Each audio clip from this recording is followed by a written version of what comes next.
What's up? Good morning. Welcome to the Seven Figures Club podcast. On today's episode, boys and girls, we've got some phenomenal things for you. We're going to talk about why the world is so good at making love to problems instead of solutions, how 99% of your efforts and my efforts should be going towards solving problems, not making love to them, and how planet protectionist David Attenborough was able to make love to a problem, but also the solution. So let's go. There are over 32 million businesses in the U.S., and over 90% of them will never break seven figures in annual sales. So how do we as entrepreneurs or aspiring entrepreneurs break into that seven figures club? This podcast will relentlessly share the secrets, strategies, and tactics I've used to create 3 multi-seven figures businesses and bring in even more successful entrepreneurs than me to share their inspirational stories and tactics to success. You can create your dream business and life right now. So buckle up and let's go. So it's been an interesting last week. I think I probably had COVID in early March of 2020 this year.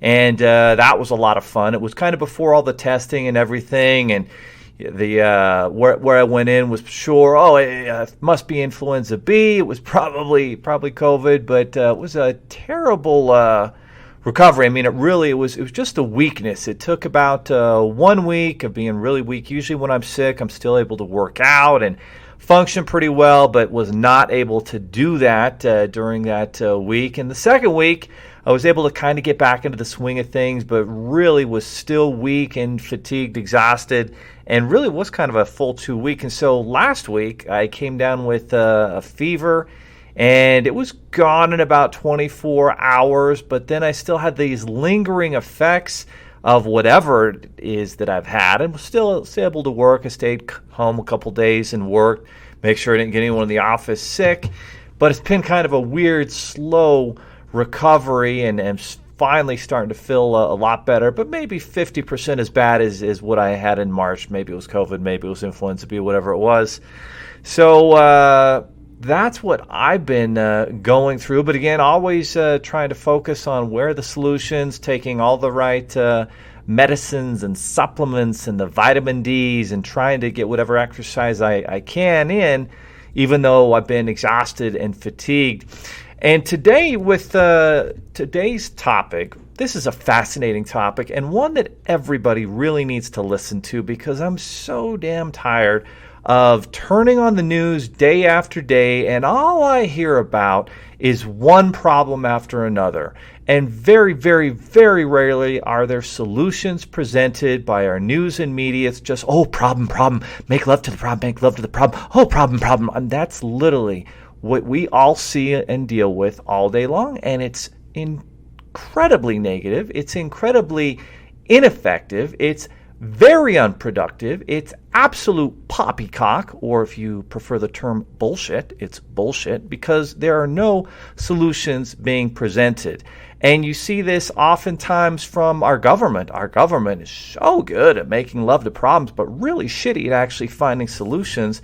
And it's one of the most frustrating things that we all deal with, and most of us just get used to it. And then what's worse, it becomes this basically this cancer that metastasizes through society, where we just all want to make love to our damn problems, and nobody is creating solutions. And that, my friends, is why entrepreneurs are our only hope, because they focus on providing solutions.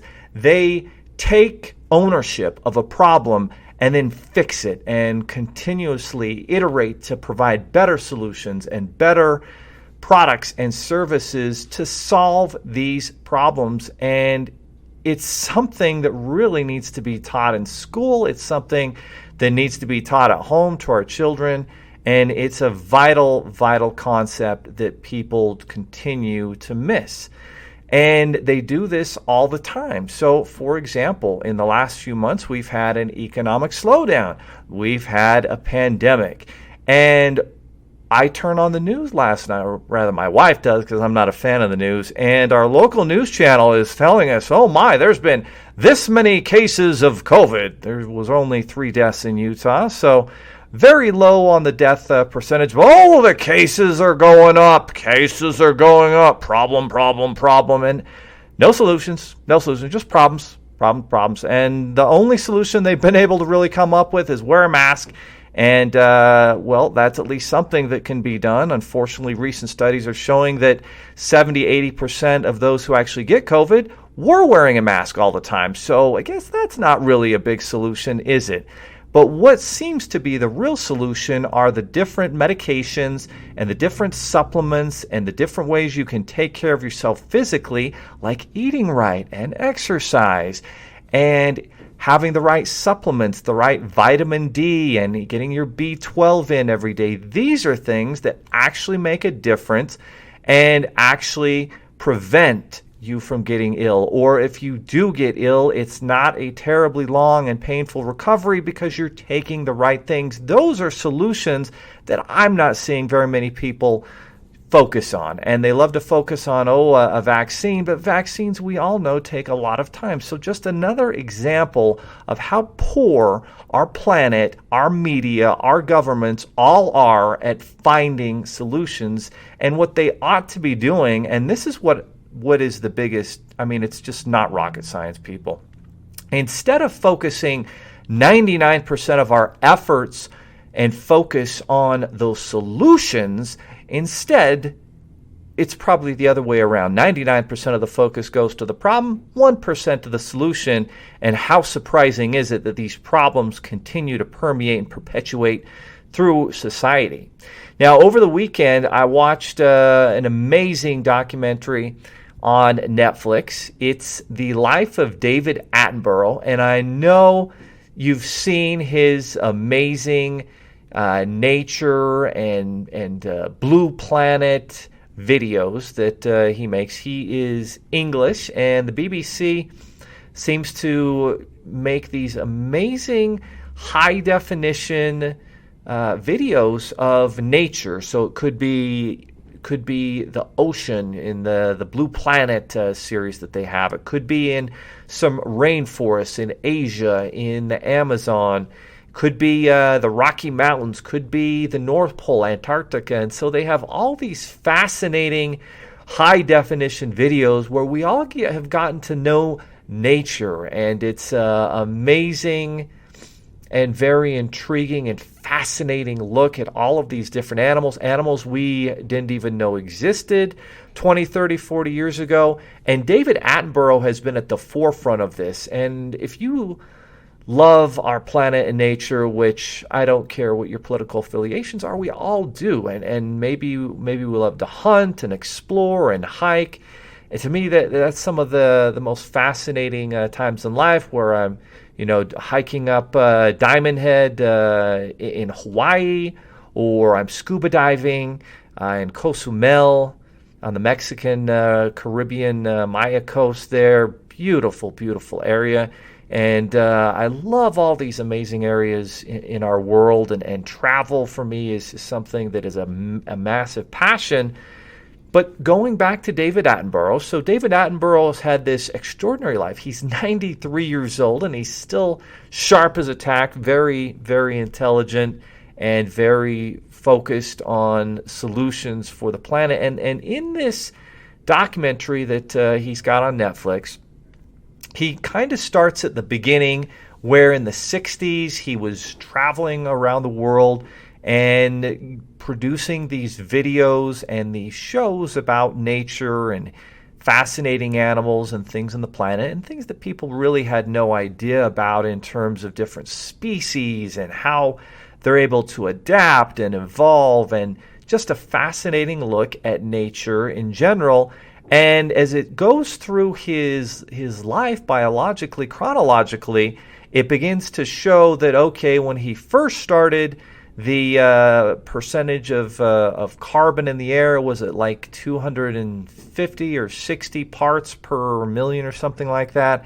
And it shows how that carbon footprint increases substantially to almost double where it's at today.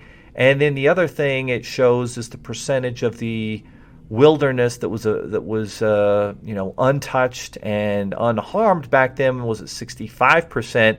And now it shows in 2020 it's at 35%. So very statistic driven, factual. It's not really something we can argue with. Also takes a look at the number of trees worldwide and how many of these trees have been cut down, and obviously that has an effect on the oxygen that we all need to breathe and survive, and not only the oxygen but also the basically the air, the air that is up in our atmosphere that kind of protects us all from UV rays.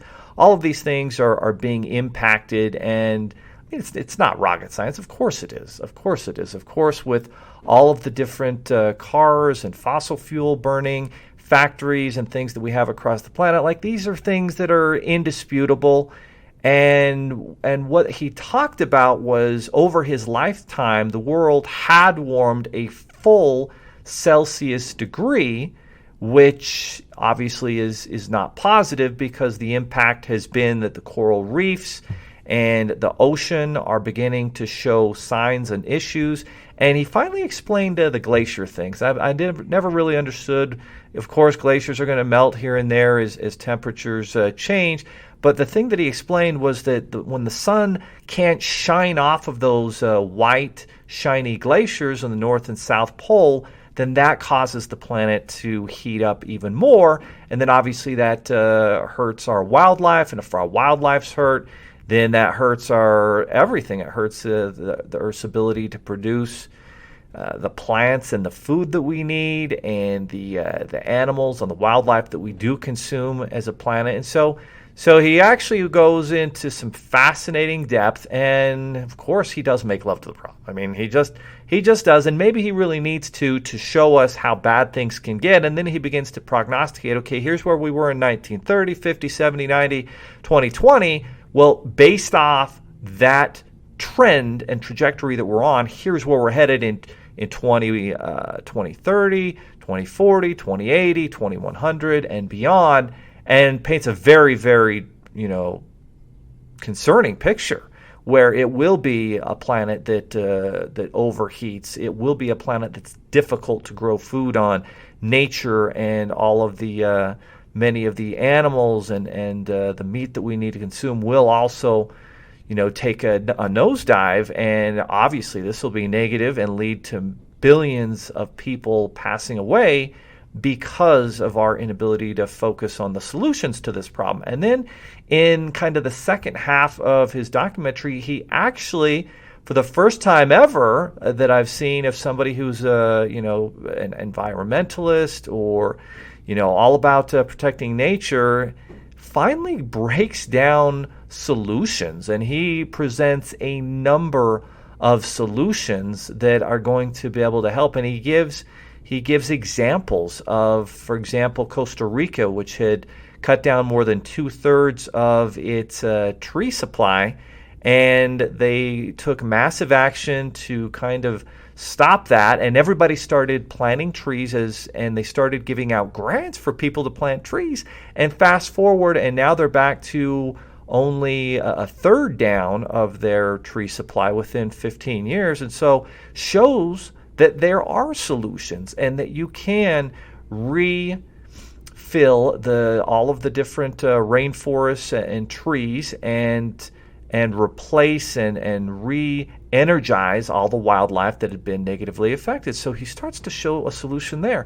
He shows another one of an island in the Pacific where they had overfished, and because of the overfishing, there was massive issues there, and they started to protect certain areas around the island and only be able to fish in others. And all of a sudden, now they've got a massive abundance of fish life, and they're able to fish, and their businesses are all in good shape. But it took an initial sacrifice. So he starts going through all these different solutions that can be obtained and built out by all of us. Obviously, he talks about sustainable energy.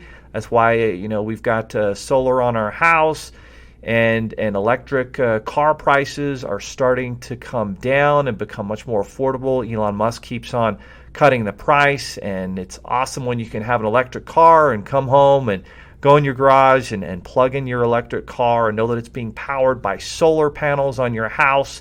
And those are changes that are all going to have to be implemented more and more and more often to put our planet in a better position. And, obviously on the political spectrum, I'm for capitalism. I'm for supporting business and entrepreneurship and less government. And yet on the other side of things, when it comes to talking about our planet and what needs to be done to put our planet in the best position to have nature supported in these beautiful areas and coral reefs. And I see it all the time over the last 18, 19 years. I guess it's been closer to 14, 15 years. My family, we're all about wakeboarding and boating, and we'll watch what happens. And there's been times that our lake has been bone dry, and we haven't even been able to go out and go boating because of these real things that we're seeing with climate change and a warming planet. And so these things, we're all seeing them. There's no point in fighting them. We need to focus on the solutions. And it's the same thing in your business. Are you spending all your time just focusing on the problems? Or are you spending 99% of your time focused on solutions? Are you teaching your team to focus on the solutions? Are you testing? And that doesn't mean every potential solution that you try is going to work. You're going to have to test out many solutions that may not be the ultimate resolution and solution that you need. But you have to be testing those. You have to be creating those potential solutions and testing until you find the right solution. And you should always be pivoting and always be improving. And that's one of our values here, is to be perpetually improving. And again, it comes down to focusing on those solutions, creating multiple potential solutions, implementing those, and then pivoting and going with the solution that ultimately is working the best. And you're constantly focusing on improvement. And that, my friends, is what it takes to make yourself better. If it's sales that you're trying to become better at, you're constantly reading the right sales books and implementing those strategies. And again, I come back to the fact that we're all really good at finding these problems and making love to them, not very good at the actual solutions and creating those solutions. And I go back to reading, right? The average CEO in this country reads 65 books a year. I'm always listening or reading a book and learning so much. And I find if I'm not, I'll go in reverse and I'll get the wrong mindset and I won't focus on solutions. And so you have to be doing that. And as you look at the majority of the population that reads 1 or 2 books a year that aren't even books to improve themselves, just books for entertainment, well, it becomes very clear, well, of course, you're not going to be good at finding solutions. All you do is not read about books where all the solutions are found. And that's what's amazing. Like in our life today, every problem that we deal with in some way, shape, or form, someone before us has already dealt with it and probably wrote a book about it. And so that's something Will Smith, the actor, talks a lot about, is there's a solution for almost every problem, and there's been a book written about it, and you reach out for that book and you find that solution. Something that Will Smith had was a massive fear of water. And if you watched the Shark Week with Discovery Channel this year, he decided he was going to take on this massive fear that had been holding him back. He had had this memory of when he was a kid drowning in the ocean, and his mom told him, son, that never actually happened. And so all this fear, and he had focused on this massive problem of fear of water for years, and he finally decided, I'm done with it. I'm going to focus on all the solutions. I'm going to take this problem on. And eventually he ends up down in the Bahamas in the ocean, and he's got bull and tiger sharks coming around him, and he's petting them, and he just tackles this fear of water and fear of sharks and is able to focus 100% on finding solutions. And then he brings his kids into it, and he wants to share how he's overcoming this massive fear. And that, my friends, is a great example of taking on a problem and focusing 99% of your efforts on a solution. And when you do, the results are breathtaking. So today, this week, 99% effort goes to solutions, 1% problems. You have to identify them. You have to, acknowledge them. And then all the efforts go towards creating those solutions and testing them until you find the ultimate solution. So that, my friends, is today's podcast. Take action, make it happen, and 99% of your efforts should go towards solving problems. Are you looking for more seven-figure secrets, content, or even how you can launch your own recession-proof business? Then check out sevenfigures.com. That's the digit 7, Figures.com, where we share more videos, stories, strategies, funding solutions, entrepreneurial education, and even the secret business type that's recession-proof. Thank you for listening, and if you're finding value in our podcast, please give us a 5-star and invite others to join the club.